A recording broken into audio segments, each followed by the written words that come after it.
ಎಲ್ರಿಗೂ ನಮಸ್ಕಾರ. ಹಾಡು ಹಳತು ಭಾವನವೀನ ಸರಣಿಗೆ ಮತ್ತೊಮ್ಮೆ ನಿಮ್ಮೆಲ್ಲರಿಗೂ ಸ್ವಾಗತ. ಇಂದಿನ ಈ ಕಂತಿನಲ್ಲಿ ಆಷಾಢ ಮಾಸದ ಸ್ಪೆಷಲ್ ಗೀತೆಯನ್ನು ನೋಡೋಣ. ಜನಪದ ಗೀತೆ ಆಷಾಢ ಮಾಸ ಬಂದೀತವ್ವ ಅಂತ ಹಾಡು. ಇದು ಈಗಾಗಲೇ ಇನ್ನೇನು ಅಮಾವಾಸ್ಯೆನೂ ಹತ್ರ ಬರ್ತಾಯಿದೆ, 15 ದಿನವೂ ಕಳೆದು ಹೋಗಿದೆ. ಆದರೂ ಇವಾಗ ಈ ಹಾಡನ್ನು ತೊಗೊಂಡಿರೋದು ಸ್ವಲ್ಪ ಡಿಫರೆಂಟು ಅಂತ ಅನ್ನಿಸ್ಬೋದು ನಿಮಗೆ. ಆದರೂ ಆಷಾಢ ಮುಗ್ದಿಲ್ವಲ್ಲ, ಹಾಗಾಗಿ ತಗೊಬೋಣ. ಆಷಾಢ ಮಾಸ ಬಂದೀತವ್ವ ಅನ್ನೋದು ಒಂದು ಸ್ಪೆಷಲ್ ಗೀತೆ. ಯಾಕೆಂದರೆ ಆಷಾಢ ಅನ್ನೋದೇ ಒಂದು ವಿಭಿನ್ನವಾದ ಒಂದು ಸ್ಪೆಷಲ್ ಆದ ಒಂದು ಮಾಸ. ಪ್ರತಿ ಶುಕ್ರವಾರಗಳು, ಪ್ರತಿ ವಾರಾಂತ್ಯಗಳು ಏನೋ ಒಂದು ಹಬ್ಬ ಖಂಡಿತ ಇದ್ದೇ ಇರುತ್ತೆ. ಇದೇ ಒಂದು ಮಾಸದಲ್ಲಿ ಉತ್ತರಾಯಣ ಮುಗಿದು ದಕ್ಷಿಣಾಯನ ಕೂಡ ಆರಂಭ ಆಗುತ್ತೆ. ಅದು 2. ಮೂರನೇದಾಗಿ ಅಂದರೆ ಎಲ್ಲ ವರ್ಗಕ್ಕೂ ಅಪ್ಲೈ ಆಗದೇ ಇದ್ದರೂ ಕೂಡ ಒಂದು ವರ್ಗಕ್ಕೆ ಜೊತೆಗೆ ಸಾಂಪ್ರದಾಯಿಕವಾಗಿ ಅಪ್ಲೈ ಆಗ್ತಕ್ಕಂಥದ್ದು ಏನಂದರೆ, ಹೊಸದಾಗಿ ಮದುವೆ ಆಗಿರತಕ್ಕಂತಹ ಒಂದು ಹೆಣ್ಣು ಮಗಳು ಅಮ್ಮನ ಮನೆಗೆ ಇಡೀ ಒಂದು ಮಾಸ ಅಲ್ಲಿರ್ತಾಳಂತೆ. ಇದು ಒಂದು ನಂಬಿಕೆ ಬಂದಿದೆ. ಅತ್ತೆ ಜೊತೆಗಿರಬಾರ್ದು ಆ ಮೊದಲನೇ ವರ್ಷ ಅಂತ ಹೇಳಿದ್ದಾರೆ ಹಿಂದಿನವರು. ಆದರೆ ಸೈಂಟಿಫಿಕ್ ರೀಸನ್ಗಳು ಇರೋದರಿಂದ ಪಾಲಿಸ್ಕೊಂಡು ಬಂದವರು ಇದ್ದಾರೆ, ಅದನ್ನು ಅಲ್ಲೇ ಬಿಟ್ಟಾಕಿದವರು ಇದ್ದಾರೆ. ಎಲ್ಲ ಸ್ಯಾಂಪಲ್ಗಳು ಇರುತ್ತಲ್ವ ನಮ್ಮಲ್ಲಿ. ಸೊ ಈ ರೀತಿಯಾಗಿ ಆಷಾಢ ಮಾಸ ಅನ್ನೋದು ಒಂದು ಸ್ಪೆಷಲ್ ಮಾಸ ಅಂತ ಹೇಳ್ಬೋದು. ಈ ಆಷಾಢ ಮಾಸದಲ್ಲಿ ಏನಾಗುತ್ತೆ ಅಂದರೆ, ಈ ಒಂದು ಸನ್ನಿವೇಶ ಇಲ್ಲಿ ಏನು ತಗೊಂಡಿದ್ದಾರೆ, ಹೆಣ್ಣು ಮಗಳು ಅಮ್ಮನ ಮನೆಗೆ ಹೋಗಬೇಕಿದೆ. ತವರು ಮನೆ ಒಂದು ಕಡೆಗೆ, ಗಂಡನ ಮನೆ ಒಂದು ಕಡೆ ಅನ್ನೋದು ಸರ್ವೇ ಸಾಮಾನ್ಯವಾದ ಒಂದು ಸನ್ನಿವೇಶ ಅಂದಿನ ದಿನದಲ್ಲಿತ್ತು. ಅಂದರೆ ಬೆಳಗ್ಗೆ ಒಂದು ಬಸ್ ಹಿಡಿದು ಅಮ್ಮನ ಮನೆಗೆ ಹೋಗ್ತೀನಿ, ಸಂಜೆ ಹೊತ್ತಿಗೆ ಬರ್ತೀನಿ ಅನ್ನೋ ಸನ್ನಿವೇಶ ಇರಲಿಲ್ಲ.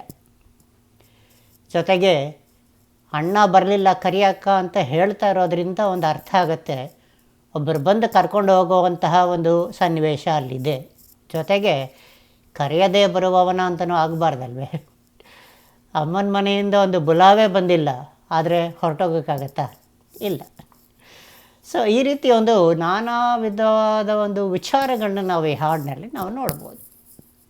ಇರಲಿ, ಆಷಾಢ ಮಾಸ ಬರ್ತಿದೆ, ಇನ್ನೇನು ಬಂದುಬಿಡ್ತು ಅನ್ನೋ ಒಂದು ಸಮಯದಲ್ಲಿ ತವರ ಮನೆಯಿಂದ ಅಣ್ಣನಾದವನು ಬಂಡಿ ಕಟ್ಕೊಂಡು ಬಂದು ಈ ತಂಗಿ ಇರತಕ್ಕಂತಹ ಅತ್ತೆಯ ಮನೆಯಿಂದ ಕರ್ಕೊಂಡು ಹೋಗ್ತಾನೆ ಅನ್ನೋದು ಇಲ್ಲಿನ ಒಂದು ಸನ್ನಿವೇಶ. ಪಾಪ ಕಾಯ್ತಾ ಇದ್ದಾಳೆ ತಂಗಿ, ಅಣ್ಣ ಯಾಕೋ ಬರಲಿಲ್ಲ. ಏನಿರ್ಬೋದು ಕಾರಣಗಳು? 100 ಕಾರಣಗಳು ಇರ್ಬೋದು. ಮೊದಲನೇದಾಗಿ ಅದೇ ಮಾಸದಲ್ಲೇ ಸಾಕಷ್ಟು ಹೊಲ ಗದ್ದೆ ಕೆಲಸಗಳು ಇರುತ್ತೆ, ಅದನ್ನು ಹಾಗೆ ಬಿಟ್ಟು ಬರಲಿಕ್ಕೆ ಸಾಧ್ಯವಾ?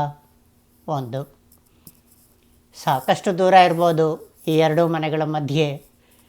ಯಾವ ಸಮಯದಲ್ಲಿ ಹೊರಟು ಬರಬೇಕೋ, ಎಷ್ಟು ಹೊತ್ತು ತಡ ಆಯಿತು ಅದು ಗೊತ್ತಿಲ್ಲ. ಮಾರ್ಗ ಮಧ್ಯದಲ್ಲಿ ಕಾಡು ಅಂತಾಯಿತು ಅಂದರೆ ಏನಾದರೂ ತೊಂದರೆ ಆಗಿದೆಯೇನೋ ಅದು ಗೊತ್ತಿಲ್ಲ. ಅಥವಾ ಮೊದಲೇ ಮಳೆ ಮತ್ತು ಗಾಳಿ ಸೀಸನ್ ಬೇರೆ, ಎಲ್ಲಾದರೂ ಬಂಡಿಯ ಚಕ್ರ ಹೂತು ಹೋಗಿರ್ಬೋದು ಅದು ಗೊತ್ತಿಲ್ಲ. ಏನು ಅವತ್ತಿಗೇನು ಮೊಬೈಲ್ ಅಂತೇನು ಇರಲಿಲ್ವಲ್ಲ. ಇದೆಲ್ಲದರ ಆಚೆನೂ ಒಂದು ವಿಚಾರ ಇದೆ. ಏನು, ಅಮ್ಮನ ಮನೆಯಿಂದೇನೋ ಬರಬೇಕು ನಿಜ, ಆದರೆ ಅತ್ತಿಗೆ ಆದವಳು ಏನಾದರೂ ಒಪ್ಪಿಗೆ ಕೊಟ್ಟಿಲ್ಲದೆ ಇದ್ದರೆ ಅಣ್ಣ ಬರ್ತಾನ? ಇದು ಕೂಡ ಒಂದು ವಿಚಾರ ಇರುತ್ತೆ. ಸೊ ಇಲ್ಲಿ ಸಾಕಷ್ಟು ಅಂಶಗಳನ್ನ ಒಳಗೊಂಡಿದ್ದರೂ ಕೂಡ ಆ ಹೆಣ್ಣುಮಗಳು ಅದನ್ನು ಬಾಯ್ಬಿಟ್ಟು ಹೇಳದೆ ಕಾಯ್ತಾ ಇರೋವಂಥ ಅಂಶ ಮಾತ್ರ ಎತ್ತಿ ಹಿಡಿತಾಳೆ. ಅದು ಅವಳ ಒಂದು ಸಂಪನ್ನಳಾದ ಒಂದು ಮನಸ್ಸಿನ ಭಾವನೆ ಅಂತಲೂ ಹೇಳ್ಬೋದು. ಆಷಾಢ ಮಾಸ ಬಂದಿತವ್ವ, ಅಣ್ಣ ಬರಲಿಲ್ಲ ಕರಿಯಾಕ, ಸುವಲಾಲಿ ಸುವಾಲಿ. ಈ ಸುವಲಾಲಿ ಸುವಾಲಿ ಅನ್ನೋದಕ್ಕೆ ಒಂದು ಅರ್ಥ ಇರಲೇಬೇಕು ಅಂತ ಏನಿಲ್ಲ. ಈಗ ಇದನ್ನು ಜನಪದ ಗೀತೆಗಳು ಹೇಗೆ ಅಂದರೆ, ಬಾಯಿಂದ ಬಾಯಿಗೆ ಬಂದಿರತಕ್ಕಂಥದ್ದೇ ಜನಪದ ಗೀತೆ, ಅದು ಗೊತ್ತಿರತಕ್ಕಂಥದ್ದೇ. ಅದನ್ನು ಅವರು ಮಾತಿನ ರೂಪದಲ್ಲಿ ಹೇಳ್ತಾ ಇರಲಿಲ್ಲ, ಬದಲಿಗೆ ಹಾಡಿನ ರೂಪದಲ್ಲಿ ಹೇಳ್ತಾಯಿದ್ರು. ಅಲ್ಲಿ ಒಂದು ಭಾವನೆ ವ್ಯಕ್ತಪಡಿಸೋದಕ್ಕೆ, ಅಲ್ಲಿ ಒಂದು ಲಯ ತುಂಬೋದಕ್ಕೆ, ಮುಂದಿನ ಸಾಹಿತ್ಯನ ಪಿಕ್ ಮಾಡ್ಕೊಳ್ಳೋದಕ್ಕೆ ಮಧ್ಯದಲ್ಲಿ ಒಂದು ಫಿಲ್ಲರ್ ಅಂತ ಒಂದು ಬರುತ್ತಲ್ಲ, ಅಲ್ಲೂ ಕೂಡ ಈ ರೀತಿ ಬಳಸ್ತಕ್ಕಂಥದ್ದು ಉಂಟು. ಜೊತೆಗೆ ಇಲ್ಲೊಂದು ಲಯಬದ್ಧವಾಗಿದೆ, ಭಾವನಾಬದ್ಧವಾಗಿದೆ ಅನ್ನೋ ರೀತಿಯಲ್ಲಿ ನಾವು ಮಾತ್ರ ಕನ್ಸಿಡರ್ ಮಾಡಿದ್ರೆ ಸುವಲಾಲಿ ಸುವಾಲಿ ಅಂತ ಹಾಡಿದಾಗ ಬಹಳ ಇಂಪಾಗಿ ಕೇಳುತ್ತೆ. ಅದು ಕೇಳಿ ನೋಡಿ ಹಾಡನ್ನು ಯೂಟ್ಯೂಬಲ್ಲಿ. ಆಷಾಢ ಮಾಸ ಬಂದಿತವ ಅಣ್ಣ ಬರಲಿಲ್ಲ ಕರಿಯಾಕ, ಸುವಲಾಲಿ ಸುವಾಲಿ. ಹೊತ್ತು ಮುಳುಗಿ ಕತ್ತಲಾಗಿ ದೀಪ ಹಚ್ಚೋ ವೇಳೆಯಾಗಿ ಅಣ್ಣ ಬರಲಿಲ್ಲ ಕರಿಯಾಕ, ಸುವಲಾಲಿ ಸುವಾಲಿ.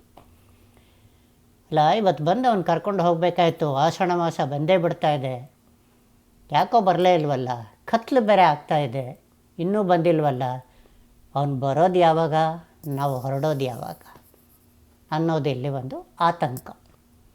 ಯಾತಕ್ಕೆ? ಈಗ ಅಣ್ಣ ಬರ್ತಾನೆ, ಎಷ್ಟು ಹೊತ್ತು ಬಂಡಿ ಓಡಿಸ್ಕೊಂಡು ಬಂದಿದ್ದಾನೆ ಗೊತ್ತಿಲ್ಲ, ಮಾರ್ಗ ಮಧ್ಯದಲ್ಲಿ ಏನು ತಿಂದಿದ್ದಾನೆ ಏನು ತಿಂದಿಲ್ಲ ಅದು ಗೊತ್ತಿಲ್ಲ. ಮನೆಗೆ ಬಂದ ಕೂಡಲೇ ಆಯ್ತಪ್ಪ ಲಗೇಜ್ ತಗೋ ಗಾಡೀಲಿ ಹಾಕೋ ಹೊರಡೋಣ ಅನ್ನೋ ಒಂದು ಸನ್ನಿವೇಶ ತಪ್ಪಲ್ವ? ಅಷ್ಟು ದೂರದಿಂದ ಬಂದಿರತಕ್ಕಂಥ ಅಣ್ಣನಿಗೆ ಒಂದು ಚೂರಾದರೂ ಉಪಚಾರ ಮಾಡಲೇಬೇಕು ತಾನೆ. ನಾನು ಹೊರಡಬೇಕು ಅಂತ ಹೊರಟ್ಬಿಡೋಕ್ಕಾಗಲ್ವಲ್ಲ ಹೆಣ್ಮಗಳು. ಈಗಾಗಲೇ ಕತ್ಲು ಬಿಡ್ತಾ ಇದ್ದೆ, ಅಣ್ಣ ಬಂದಿಲ್ಲ, ಒಂದು ಬಂದ ಮೇಲೆ ಅವನನ್ನು ಉಪಚಾರ ಮಾಡಿ ಅವನಿಗೂ ಒಂದಷ್ಟು ಹೊಟ್ಟಗೆ ಹಾಕಿ ಹೊರಡಬೇಕು ಅಂದಾಗ ಮತ್ತೂ ತಡವಾಗುತ್ತೆ. ಕತ್ತಲೆಯ ಹಾದಿಯಲ್ಲಿ ಹೋಗಬಹುದಾ? ಸೇಫ್ಟಿ ಉಂಟಾ?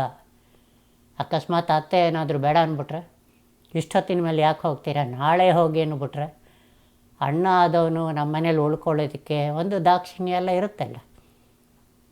ಈ ರೀತಿ ನಾನಾ ಆಲೋಚನೆಗಳ ಒಂದು ಆತಂಕದಲ್ಲಿ ಹೇಳ್ತಾಳೆ, ಹೊತ್ತು ಮುಳುಗಿ ಕತ್ತಲಾಗಿ ದೀಪ ಹಚ್ಚೋ ವೇಳೆಯಾಗಿ. ಒಂದು ಸತಿ ದೀಪ ಹಚ್ಚಿದ ಮೇಲೆ ಮುಗಿಯಿತು, ಹೆಣ್ಣುಮಗಳು ಹೊರಗಡೆ ಕಾಲಿಡೋಕ್ಕಾಗಲ್ಲ. ಆ ಒಂದು ಸಂಪ್ರದಾಯ ಇತ್ತು. ದೀಪ ಹಚ್ಬಿಟ್ರೆ ಆಮೇಲೆ ನಾಳೆ ತನಕ ಹೋಗ್ಲಿಕ್ಕಾಗಲ್ವಲ್ಲ ಅನ್ನೋದು ಒಂದು ಆತಂಕ.